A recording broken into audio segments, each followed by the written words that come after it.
At first, he blended into the background at first. He blended into the background of daily life, a man who appeared ordinary, quiet, and unassuming. But behind that calm facade lurked a predator whose crimes would shock the world. His name was Luis Garavito, and he would come to be known as the Beast.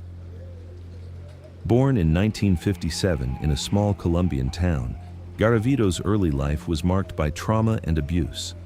Psychologists studying his life later suggested that this environment may have contributed to the emergence of his dark tendencies.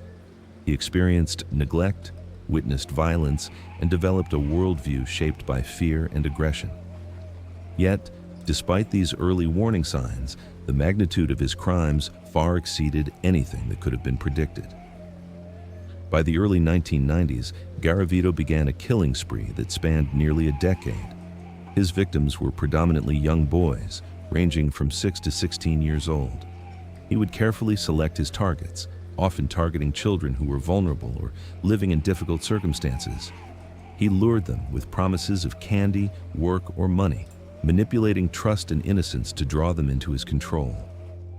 Each abduction followed a similar pattern: surveillance, enticement, and then the execution of his horrifying plan. Between 1992 and 1999, Garavito murdered at least 193 children, though experts believe the actual number may have been much higher. Communities lived in terror, unable to protect their children or anticipate where the predator would strike next. Parents developed elaborate safety routines, teaching their children to avoid strangers, but even these measures could not stop him. Each murder was methodical, reflecting a mind both calculating and remorseless. Authorities were baffled for years. Garavito's methods were precise and calculated. He avoided leaving physical evidence, chose isolated locations, and understood how to manipulate people around him. His ability to evade law enforcement made him an almost mythical figure in local communities, a ghost who haunted streets and forests. Investigators often arrived too late, finding only fragments of what had occurred. Psychologists who studied his case described Garavito as the epitome of psychopathy. He exhibited an extreme lack of empathy, an ability to compartmentalize his life, and a meticulous attention to detail in his crimes. Yet, he also showed adaptability, blending seamlessly into ordinary society and avoiding suspicion. He had an intimate knowledge of human behavior, which he exploited to gain control over his victims and manipulate those around him. Survivors and eyewitnesses later described encounters with Garavito as unsettling. He looked normal, like anyone else, one witness recalled. But there was something about him that made you uneasy. You felt you were being watched. That subtle manipulation of perception allowed him to operate for years without detection, leaving behind a trail of fear and grief that communities could barely comprehend.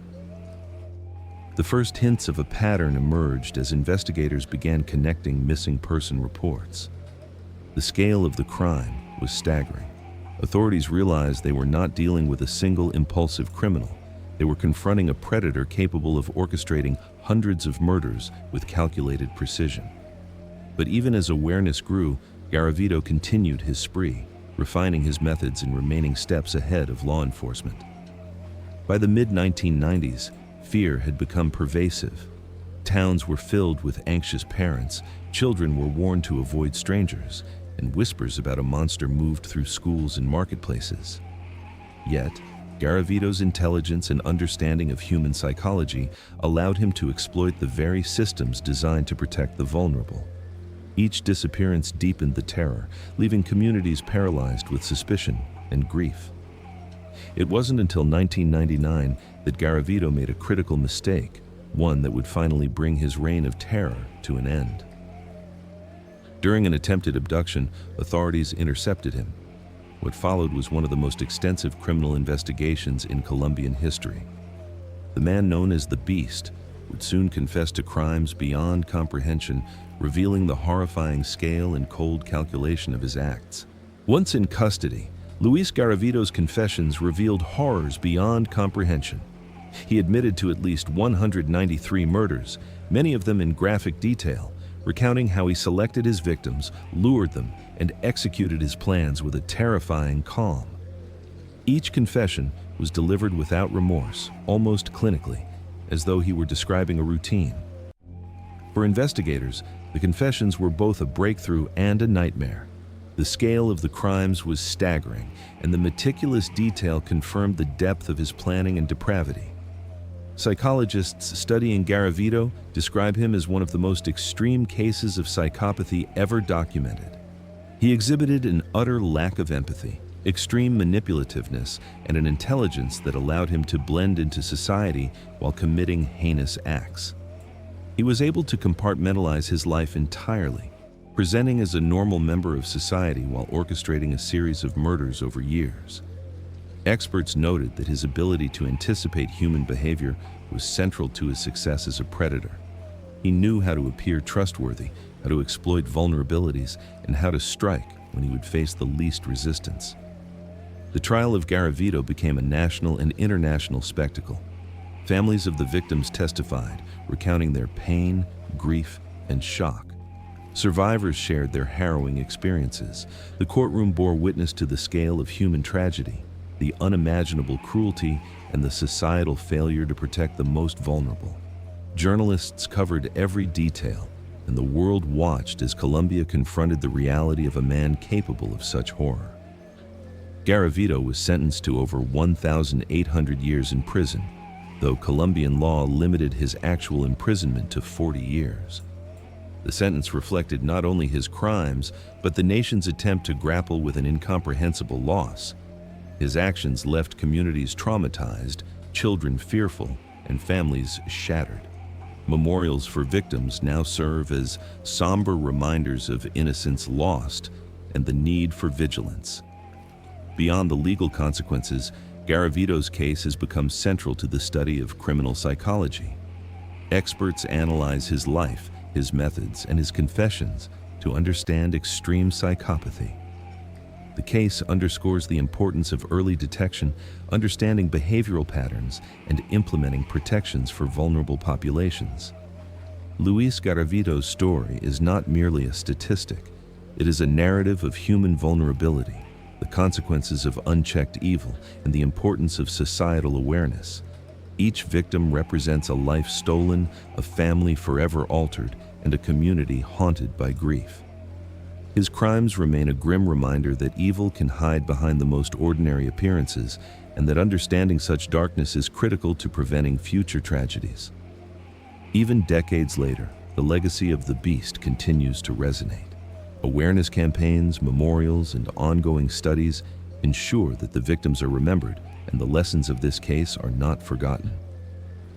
Luis Garavito's crimes force us to confront the darkest corners of human nature, reminding us that protecting the innocent requires constant vigilance, compassion, and action. His name will forever be linked to horror, but remembering the victims ensures that they are not forgotten. The story of Luis Garavito serves as a warning, a lesson, and a challenge to societies everywhere to remain vigilant, to protect the vulnerable, and to confront evil wherever it emerges. Even behind bars, Luis Garavito's crimes continue to haunt Colombia and the world. The lives he took, the innocents destroyed, and the families left grieving are a stark reminder of how fragile safety can be. His actions force society to confront difficult questions. How could one man commit so many atrocities undetected, and what could have been done to stop him sooner? Psychologists describe Garavito as the embodiment of extreme psychopathy, a man who could plan, manipulate, and kill without remorse. He taught us about the darkest reaches of human behavior, and his case became a crucial lesson for law enforcement and criminologists worldwide. New investigative methods, profiling techniques, and protective measures for children were developed in response to his crimes. Memorials now honor the victims, standing as reminders of lives lost and communities forever changed. Garavito's story is a warning. Evil can hide in plain sight, and vigilance, awareness, and justice are necessary to protect the vulnerable. Though the beast is behind bars, the lessons of his crimes endure. Remembering the victims ensures that they are never forgotten and understanding his actions reminds us of our duty to protect innocence wherever it is threatened. Luis Garavito's legacy is both horrifying and instructive, a chilling chapter in history and a call to remain vigilant against the darkness within human society.